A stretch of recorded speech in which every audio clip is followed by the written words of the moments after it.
वकार साहब, ये महबूबा मुफ्ती कह रही हैं जेल में डालना चाहिए। कश्मीर में तो बहुत से लोगों को जेल में डालना चाहिए था सर, लेकिन उस पर वो बोलती नहीं है कभी। जिन लोगों ने पत्थर पकड़ा दिए उन्हें भी जेल में डालना चाहिए। जिन लोगों ने कश्मीरी पंडितों को वहां से मारकर भगा दिया उनको जेल में डालने की बात कभी नहीं कही उन्होंने आज तक। योगी को डालना है उन्हें जेल में।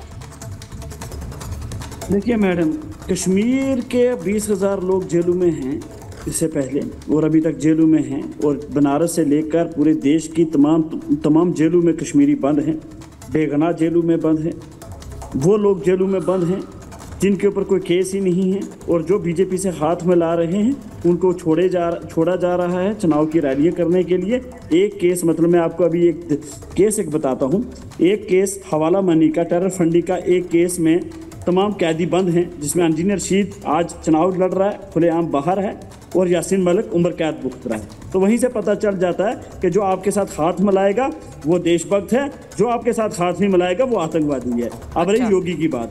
योगी एक पुजारी है, उसको मंदिर में कहीं भेजो आप घंटा बजाने के लिए। सियासत उसके बस की बात नहीं है। कश्मीर तो छोड़िए, वो पीओके तो दूर की बात है। कश्मीर में आकर भाटी साहब क्या बात कर रहे हैं आप? कश्मीर में भाटी साहब क्या बात कर रहे हैं आप? कश्मीर में आकर पेंट बन जाए। वकार जी, आपने कहा कि उन्हें मंदिर में जाना चाहिए, तो वो मंदिर जाते हैं, अभी भी जाते हैं। नहीं, वो मंदिर जाते हैं लेकिन एक सूबे को भी संभाल रहे हैं, और जनता ने उन्हें दूसरी बार चुनकर फिर से भेजा है। मंदिर में कुछ नहीं आता। जनता ने फिर से भेजा है। तो मेरा सवाल ये है कि जिसे जनता चुनकर भेज रही है उसे आप जेल में डालने की बात करेंगे? जनता तय करेगी ना, आप थोड़ी तय करेंगे। सुचेता जी, Radhika ji 2 times sitting CM है वो, दूसरी बार भी जनता ने चुनकर भेजा है। मेरा सिर्फ यही कहना है। बोलिए। मैं रिपब्लिक भारत से एक रिक्वेस्ट करूंगी कि ऐसे देश विरोधी लोग जो देश के प्रधानमंत्री के लिए इस तरह की भाषा इस्तेमाल करते हैं उनको चैनल पे स्पेस नहीं देनी चाहिए, क्योंकि ये इस देश में रहने लायक ही नहीं है। ये अपने आप को ही शायद देशवासी नहीं समझते हैं, इसीलिए इस तरीके की भाषा इस्तेमाल करते हैं। और बहुत ही बेशर्मी की हद इन्होंने पार कर दी है कि देश के माननीय प्रधानमंत्री, जो इस देश के जनता ने चुन के तीसरी बार इनको प्रधानमंत्री बनाया है, इनको सारी तकलीफ इसी बात से है क्योंकि वो जम्मू कश्मीर को सच्चे तौर में जन्नत बना रहे हैं। यहाँ पे समाजवादी पार्टी के प्रवक्ता बार बार बोल रहे थे कि ऐसा कैसा स्वर्ग बना दिया है।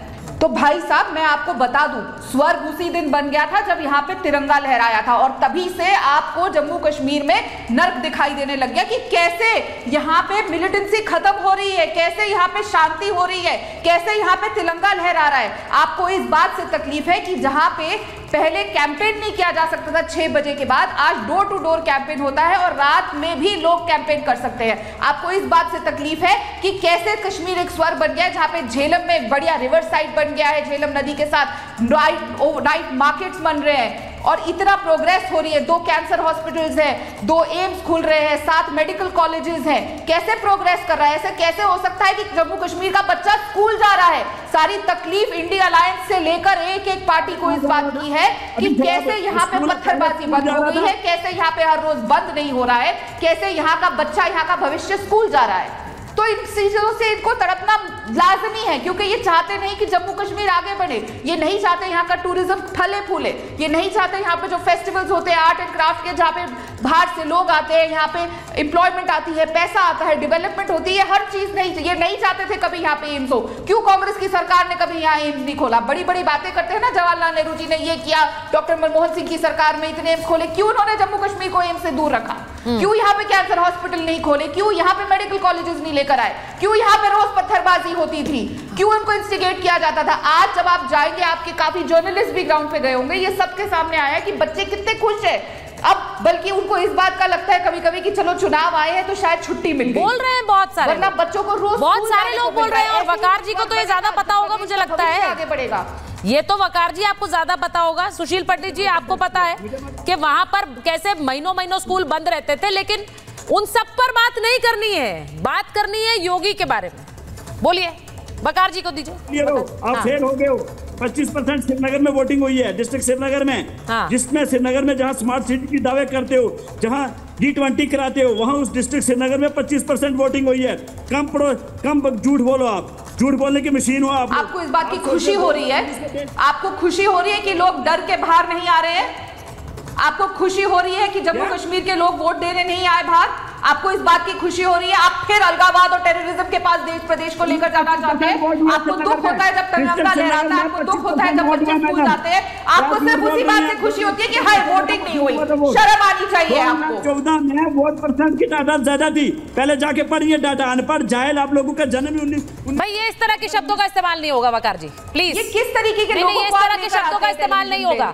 This is a civilised debate, प्रधानमंत्री से this is a civilised debate और इसमें इस तरह की भाषा का इस्तेमाल नहीं होता है। इसमें आप जिन लोगों को बुलाया गया सर, इस तरह की भाषा का इस्तेमाल आप करेंगे? आप खुद ही दिखा रहे हैं आपकी जहनियत कैसी है। जम्मू कश्मीर में कहिए तो आपकी अपॉइंटमेंट करवा दूं एम्स में मैं। मेरा सवाल अजीज खान साहब, मैं फिर वहीं पर आ रही हूँ कि ये जो घूम फिर के टारगेट पे बात आती है। मैंने बोला उमर अब्दुल्ला कश्मीर में, आप तो कश्मीर होकर आए अभी, वहां से भी जुड़े थे महाभारत में कुछ दिन। मुझे ये भी बताइए कि उमर अब्दुल्ला वहां पर कश्मीर की बात नहीं करके यूपी की बात कर रहे हैं और यूपी में बुलडोजर की बात कर रहे हैं। वो ये तक कह रहे हैं कि यूपी में देखिए वहां पर ना आपकी मस्जिद बचेगी ना मजार बचेगी। ये किस तरह की जानकारी दी जा रही कश्मीर में? और वो नहीं कर रहे पोलराइज ये बातें करके। ये झूठ नहीं है क्या अजीज खान साहब? आप तो लखनऊ में रहते हैं। देखिए सुचरिता जी, 2-3 बातें बड़ी इंपॉर्टेंट है। अभी राधिका जी ने कहा वहाँ झेलम नदी के किनारे रिवर फ्रंट बन गया है, बहुत शानदार खूबसूरत बन गया है। शायद इनको अंदाजा नहीं है, गूगल वगैरह पे पढ़ करके बता रही होंगी, इनको प्रैक्टिकली कुछ नहीं पता है। ये जिस पीडीपी की बात कर रही है अभी लगातार, उस पीडीपी के साथ मिलकर के इन्होंने बाकायदे सरकार चलाई है और आज वही काउंटर, उन्हीं के थ्रू काउंटर किया जा रहा है, तो इनको तकलीफ हो रही है। देखिए एक बात बता दिया, 2 चेहरे हैं, उन चेहरों को देखें आप, चेहरा देखिए ये कैसे ये चेहरा बदल रहे हैं ये लोग, किस तरह। देखिए यही तो मैं कह रहा हूं कि जो चेहरा है, इनके ऊपर जो नकाब है, वो नकाब को समाजवादी पार्टी हटा रही है। समाजवादी पार्टी वहां इस बार एंट्री कर गई है बड़े स्तर पर। मैं कह रहा हूं सुचेता जी कि समाजवादी पार्टी ऐसे तमाम जो कम्युनल फोर्सेज हैं, उन कम्युनल फोर्सेज को समाजवादी पार्टी हराने जा रही है। मैं कह रहा हूं बड़े स्तर पर हमारे नेता माननीय अखिलेश यादव जी ने दस्तक दे दिया जम्मू एंड कश्मीर में, और वो एक मील का पत्थर साबित होंगे, क्योंकि बहुत बड़े स्तर पर लोग समाजवादी पार्टी को पसंद कर रहे हैं और लोगों के अंदर एक उत्साह है। राधिका जी हंसिए मत। अच्छा अखिलेश, समाजवादी पार्टी सीटें निकाल रही है जम्मू कश्मीर चुनाव बता दूं, सिर्फ कोरा कागज, हंसिए मत। मैं आपको बताऊं समाजवादी पार्टी एक बड़ा विकल्प बन रही है वहां पे। मैं आपको बताऊं वहां के लोग पसंद कर रहे हैं। अच्छा आप समाजवादी पार्टी के प्रचार के लिए गए थे वहां पे? क्या इसमें हंसने की जरूरत नहीं है। और प्रचार के लिए गए थे वहां का नक्शा बदलने जा रही है। नहीं। अच्छा ये इन्होंने ये नहीं बोला है कि उन्होंने ये नहीं बोला कि कांग्रेस सीटें निकाल रही है, इन्होंने कहा समाजवादी पार्टी वहां पर आने वाली है। हंसने की जरूरत नहीं है, मैं कह रहा हूँ।